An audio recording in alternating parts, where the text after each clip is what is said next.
আজকে আমরা যে বিষয়টি নিয়ে আলোচনা করব সেটি হলো ভূমিরূপ। ভূমিরূপের আজকে আরও 2-3টি প্রশ্ন নিয়ে আমরা এসেছি। তার মধ্যে প্রথম প্রশ্নটি কি, লাভা গঠিত মালভূমি কাকে বলে? তার উত্তরে কি লিখব, অগ্ন্যুৎপাতের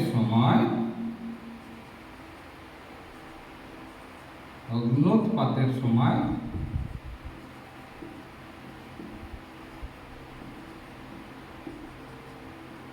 লাভা বেরিয়ে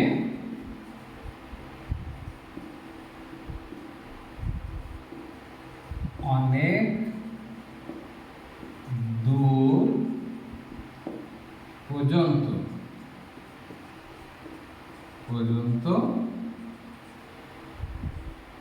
ছড়িয়ে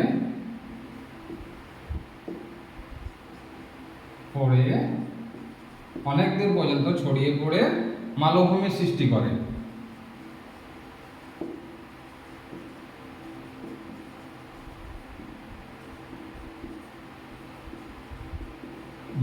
সৃষ্টি করে। তখন তাকে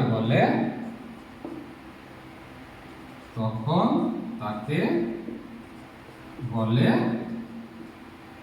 লাভা গঠিত মালভূমি।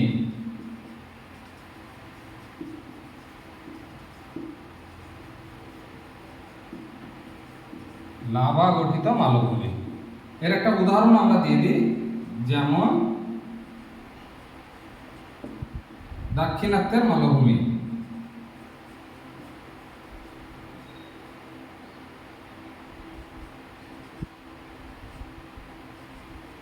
দাক্ষিণাত্যের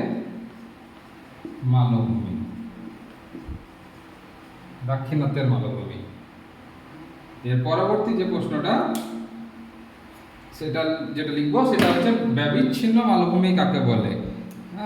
মালভূমি অনেক রকমের হয়, তার মধ্যে এটা একটা প্রকার হয়।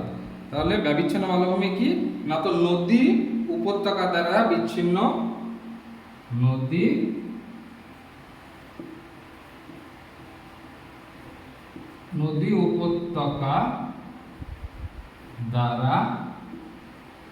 উপত্যকা দ্বারা বিচ্ছিন্ন মালভূমিকে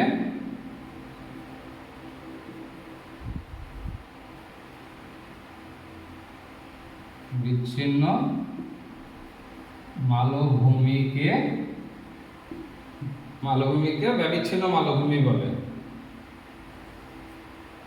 ব্যবচ্ছিন্ন মালভূমি বলে। খুব সহজ। এর একটা উদাহরণ আমরা দিয়ে দেব, যেমন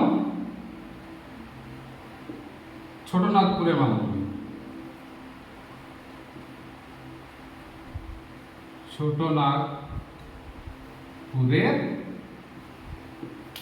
মালভূমি।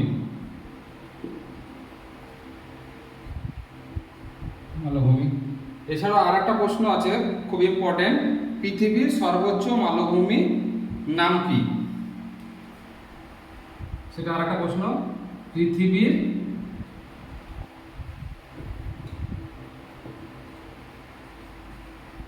সর্বোচ্চ মালভূমির নাম কি? মালভূমির নাম কি? এক কথায় উত্তর পামির মালভূমি।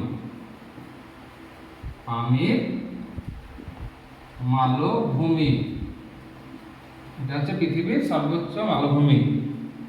এর যদি দৈর্ঘ্য বলা হয় তাহলে সেটা লিখবো 4873 মিটার। 4873 মিটার। এটা পাশে লিখে দেবে, তাহলে সুবিধা। আশা করি বোঝাতে পেরেছি।